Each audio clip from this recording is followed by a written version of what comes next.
ಇಲ್ಲದ ಚರಂಡಿಗೆ ಬಿದ್ದರೆ ಕೈಲಾಸ ಸೇರುವುದು ಗ್ಯಾರಂಟಿ.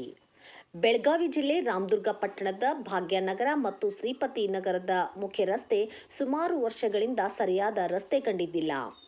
ಇದು ಮುಖ್ಯ ರಸ್ತೆಯಾದ ಕಾರಣ ಹದಗೆಟ್ಟಿದ್ದು ಪ್ರಯಾಣಿಕರಿಗೆ ಪರದಾಟವಾಗಿತ್ತು. ಈಗ ಪಕ್ಕಾ ಸಿಸಿ ರಸ್ತೆಯಾಗಿದೆ. ಆದರೆ ಇಲ್ಲಿ ಕೆಲವೊಂದು ಕಡೆಗೆ ಚರಂಡಿಯ ಕಾಮಗಾರಿ ಬಿಟ್ಟಿದ್ದಾರೆ. ಈ ರಸ್ತೆ ಭಾಗ್ಯನಗರ ಮತ್ತು ಶ್ರೀಪತಿ ನಗರದ ಕಡೆಗೆ ಹೋಗುವ ಮುಖ್ಯ ರಸ್ತೆಯಾಗಿದೆ. ಈ ರಸ್ತೆ ದುರಸ್ತಿ ಇಲ್ಲದೆ ಹಾಳಾಗಿ ಹೋಗಿತ್ತು. ಮಳೆಯಾದರಂತೂ ಹೇಳುವುದೇ ಬೇಡ, ಮೊದಲೇ ತೆಗುದಿನ್ನೆ ರಸ್ತೆಯಾಗಿತ್ತು. ಕರ್ನಾಟಕ ಸರ್ಕಾರ ಅಲ್ಪಸಂಖ್ಯಾತರ ಕಲ್ಯಾಣ ಇಲಾಖೆಯ ಅನುದಾನದ 1 ಕೋಟಿ ರೂಪಾಯಿ ವೆಚ್ಚದಲ್ಲಿ ಕಾಮಗಾರಿಯನ್ನು ಶಾಸಕ ಅಶೋಕ್ ಪಟ್ಟಣ ಭೂಮಿ ಪೂಜೆ ನೆರವೇರಿಸಿದರು. ಈಗ ಈ ರಸ್ತೆ ಕಾಮಗಾರಿ ಸಂಪೂರ್ಣ ಸಿಸಿ ರಸ್ತೆಯಾಗಿ ಪರಿವರ್ತನೆಯಾಗಿದೆ.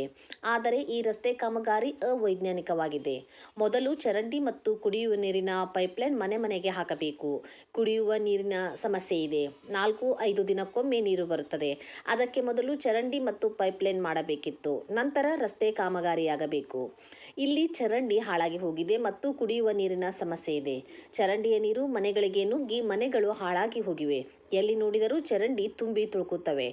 ಈ ಸಿಸಿ ರಸ್ತೆ ಕಾಮಗಾರಿ ಸಂಪೂರ್ಣ ಅಲ್ಪಸಂಖ್ಯಾತರ ಕಲ್ಯಾಣ ಇಲಾಖೆಯ ಅನುದಾನದ ಅಡಿಯಲ್ಲಿ ಆಗಿದೆ. ಇದರ ಭಾಗವಾಗಿ ಕೆಲವೊಂದು ಕಡೆಗೆ ಚರಂಡಿಗಾಗಿ ಕಾಮಗಾರಿ ಮೊಟಕುಗೊಳಿಸಿದ್ದಾರೆ. ಕಾರಣ ಚರಂಡಿ ಸರಿಯಾಗಿ ಆಗಲಿ ಅಂತ. ಕಾಮಗಾರಿ ಮುಗಿದು ಸುಮಾರು 6-8 ತಿಂಗಳು ಕಳೆದು ಹೋಗಿದೆ. ಇನ್ನೂವರೆಗೂ ಯಾವುದೇ ಚರಂಡಿಯ ಕಾಮಗಾರಿಯಾಗಿಲ್ಲ. 4 ತಿಂಗಳ ಹಿಂದೆ ವಯಸ್ಸಾದ ಬಡ ಮಹಿಳೆ ಹಿಟ್ಟಿನ ಗಿರಣಿಗೆ ಹೋಗಿ ಬರುವಾಗ ಈ ಚರಂಡಿಯಲ್ಲಿ ಬಿದ್ದು ತನ್ನ ದುಡಿಯುವ ಕೈ ಮುರಿದುಕೊಂಡು ಮನೆಯಲ್ಲಿ ಇದ್ದಾಳೆ. ಸರಿಸುಮಾರು 8-10 ಸಾವಿರ ರೂಪಾಯಿ ಆಸ್ಪತ್ರೆಗೆ ಖರ್ಚಾಗಿತ್ತು. ಈ ಬಡ ಮಹಿಳೆ ಹಣ ಎಲ್ಲಿಂದ ಕೊಡಬೇಕು?